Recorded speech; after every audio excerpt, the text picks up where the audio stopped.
गुड़ाई करने के बाद अब आपने करना यह है कि जो हमने natural fertiliser plus soil conditioner तैयार किया था पौधों की मिट्टी को नरम बनाने का, उसका 1 गिलास आप इस तरीके से बना के डायरेक्ट मिट्टी के अंदर अप्लाई कर सकते हैं। तो ये सिंपल सा तरीका है, आप भी कर सकते हैं। और इस तरीके से आपके पास जो भी पौधे लगे हुए हैं, फ्लावरिंग प्लांट हैं या फिर आपके पास कोई लेमन के पौधे हैं, सब में आप ये काम कर सकते हैं। काफ़ी बार हमारे पौधों की मिट्टी सख्त हो जाती है, इतनी सख्त हो जाती है कि पत्थर बन जाती है और हमारे पौधे उसमें से अच्छे से ग्रो नहीं कर पाते। तो आज की इस वीडियो के अंदर हम इस छोटी सी चीज़ का इस्तेमाल करने वाले हैं, इस काली सी चीज़ का इस्तेमाल करने वाले हैं जो आपके पौधों को फिर से हरा भरा बना देगी और पौधों की मिट्टी को चंद दिनों के अंदर रुई की तरह नरम बना देगी। अब ये चीज़ क्या है, आपको कहाँ से मिलेगी, कितना इस्तेमाल करना है, कौन कौन से पौधों की मिट्टी में इसे अप्लाई किया जा सकता है, मुकम्मल इन्फॉर्मेशन आपको इसी वीडियो के अंदर देने वाला हूँ। इसलिए आपने वीडियो को एंड तक देखना है ताकि आपको इसके बारे में अच्छे से मालूमात मिल सके। और अगर आप हमारे चैनल पे नए हैं और आपने अभी तक चैनल को सब्सक्राइब नहीं किया तो जल्दी से भाई के चैनल को लाइक कर दें, सब्सक्राइब कर दें और बेल आइकन के बटन को प्रेस कर दें ताकि गार्डनिंग से जुड़ी जो भी वीडियो अपलोड हो तो उसका नोटिफिकेशन आप तक पहुंच सके। तो चलिए दोस्तों, वीडियो को शुरू करते हैं। तो दोस्तों, क्या होता है कि जब भी हमारे पौधों की मिट्टी सख्त हो जाती है तो उसके पीछे जो सबसे बड़ा फैक्टर होता है वो ये होता है कि आपके पौधों की मिट्टी अच्छे से तैयार नहीं हुई। यानी जब भी आपने पौधा लगाया उसके लिए मिट्टी के अंदर ना तो आपने कंपोस्ट ऐड की है और ना ही आपने पौधों की मिट्टी की अच्छे तरीके से तैयारी की है। तो मिट्टी तैयार करने के लिए सबसे पहले जो चीज़ आपने इस्तेमाल करनी है वो है भल मिट्टी। अब भल मिट्टी एक नेचुरल मिट्टी होती है जो कि आपको दरियाओं या फिर नदी के अंदर से निकाली हुई मिट्टी होती है, जिसके अंदर कुदरती तौर पे नेचुरली मिट्टी के अंदर रेत के ज़रात होते हैं और वो मिट्टी काफ़ी ज़्यादा पोरस होती है, नरम होती है, भुरभुरी होती है, ज़रखेज़ होती है और सॉफ्ट होती है।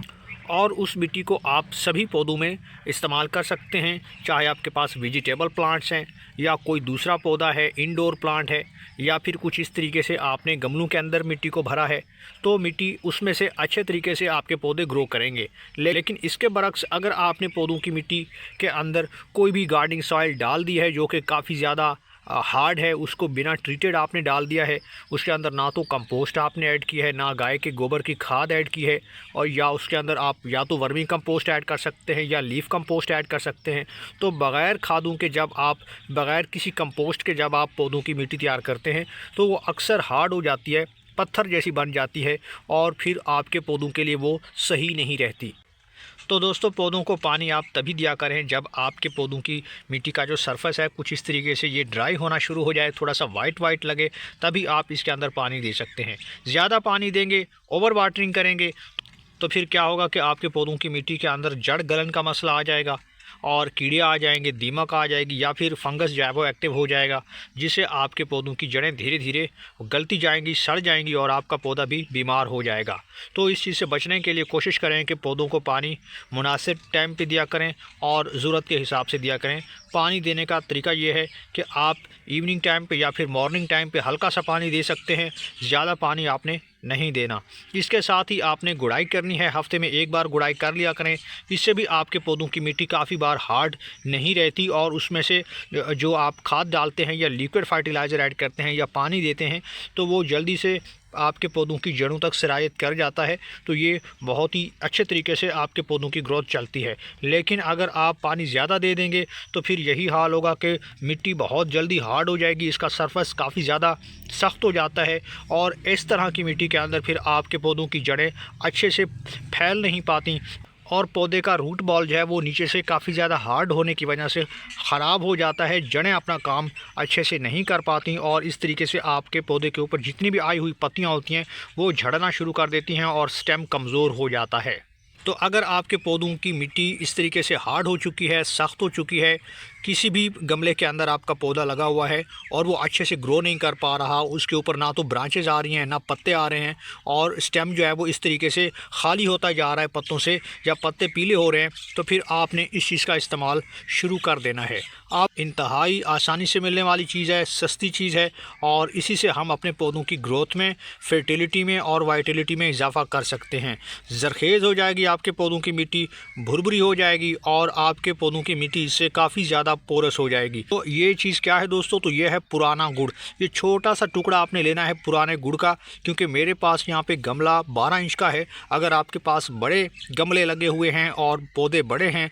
या क्यारियों में लगे हुए हैं और नीचे से मिट्टी काफ़ी ज़्यादा हार्ड है, तो गुड़ाई करने के बाद आपने इस तरह का काला गुड़ लेना है और उस काले गुड़ को आप चाहें तो 1 लीटर पानी के अंदर या फिर 2 लीटर पानी के अंदर भी आप ऐड कर सकते हैं, लेकिन गुड़ की थोड़ी मिकदार फिर आपको बढ़ानी होगी।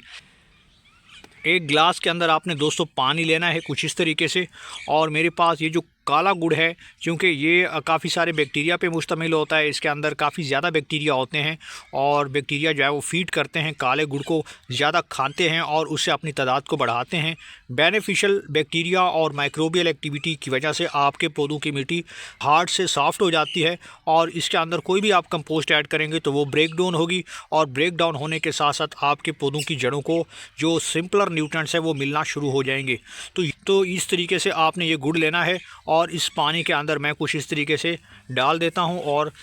चंद मिनटों के अंदर आप देखेंगे कि ये डिज़ोल्व हो जाएगा। तो दोस्तों, आप अगर ऑर्गेनिक गार्डनिंग करते हैं तो काले गुड़ को आप इस तरीके से पानी के अंदर डाल के उसे अच्छे तरीके से आप डिज़ोल्व कर सकते हैं। तो दोस्तों, यहाँ पे हमारे पास ये लिक्विड तैयार हो चुका है और ये रेडिश ब्राउन हो चुका है। इसका कलर आप देख सकते हैं। इसका मतलब ये हो गया कि ये मुकम्मल तौर पे रेडी हो चुका है। तो सबसे पहले हम हल्की सी मिट्टी को तकरीबन 1 से 1.5 इंच की गहराई में ही गुड़ाई कर लेते हैं ताकि आपके पौधों की मिट्टी नरम बन सके। गुड़ाई करने के बाद अब आपने करना यह है कि जो हमने natural fertiliser plus soil conditioner तैयार किया था पौधों की मिट्टी को नरम बनाने का, उसका 1 गिलास आप इस तरीके से बना के डायरेक्ट मिट्टी के अंदर अप्लाई कर सकते हैं। तो ये सिंपल सा तरीका है, आप भी कर सकते हैं। और इस तरीके से आपके पास जो भी पौधे लगे हुए हैं, फ्लावरिंग प्लांट हैं या फिर आपके पास कोई लेमन के पौधे हैं, सब में आप ये काम कर सकते हैं। तो उम्मीद करता हूँ कि आपको ये वीडियो पसंद आई होगी। वीडियो पसंद आई है तो वीडियो को लाइक कीजिए, शेयर कीजिए और भाई के चैनल को सब्सक्राइब कर दीजिए।